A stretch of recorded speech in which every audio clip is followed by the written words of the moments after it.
മൂലതോ ബ്രഹ്മരൂപായ മധ്യതോ വിഷ്ണുരൂപിണേ അഗ്രതോ ശിവരൂപായ വൃക്ഷരാജായതേ നമോ നമ.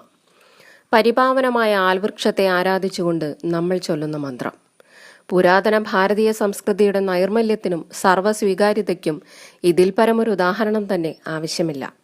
ഇത് മഹത്തായ സനാതനധർമ്മം. ഭൂമിയിലെ സകല ചരാചരങ്ങളിലും ആ സർവേശ്വരൻ കുടികൊള്ളുന്നു നമ്മുടെ ധർമ്മമനുസരിച്ച്. അനിതര സാധാരണമായ മൂല്യമുള്ളതെല്ലാം ഈ മണ്ണിൽ ആരാധിക്കപ്പെടുന്നു, ബഹുമാനിക്കപ്പെടുന്നു. പക്ഷി മൃഗാദികളും വൃക്ഷലതാദികളും ഈ കൂട്ടത്തിലുണ്ട്. ഇവയിൽ വിശേഷപ്പെട്ടതാകുന്നു ആൽമരം. ആൽമരം തന്നെ വിവിധ തരത്തിലുണ്ടല്ലോ. അവയിൽ അരയാൽ വൃക്ഷം വൃക്ഷങ്ങളിൽ ദേവസ്ഥാനം വഹിച്ചുകൊണ്ട് പ്രകൃതിയെ അനുഗ്രഹിച്ചു നിൽക്കുന്ന മഹാമരമാണ്.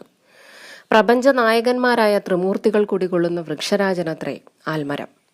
ചുവട്ടിൽ ബ്രഹ്മാവും മധ്യത്തിൽ മഹാവിഷ്ണുവും മുകളിൽ ശ്രീപരമേശ്വരനും ഈ മരത്തിൽ വസിക്കുന്നു. ഹൈന്ദവ ജീവിതചര്യയിലെ നെടുംതൂണായ ക്ഷേത്രങ്ങളായും ബന്ധപ്പെട്ടും അല്ലാതെയും ആൽമരത്തിന് വിശേഷപ്പെട്ട സ്ഥാനമാണ് കൽപ്പിച്ചിരിക്കുന്നത്.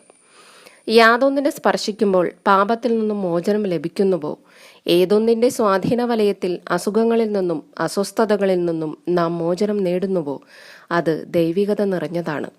സ്വന്തം ശുദ്ധി കൊണ്ട് മറ്റുള്ളവയുടെ അശുദ്ധി ഇല്ലാതാക്കാൻ കഴിയുന്നവരും ഈ പ്രപഞ്ചത്തിലെ വേറിട്ട സൃഷ്ടികളാണ്. ആലുക അല്ലെങ്കിൽ അനങ്ങുക എന്ന വാക്കിൽ നിന്നാണ് ആൽമരം എന്ന പേര് ലഭിച്ചത്. ആൽമരത്തിന്റെ ഇലകൾ സദാ അനങ്ങിക്കൊണ്ടേയിരിക്കും. എല്ലായ്പ്പോഴും അവ നാരായണനാമം ജപിക്കുന്നത് കൊണ്ടാണ് അങ്ങനെ അനങ്ങുന്നത് എന്നാണ് പറയാറ്.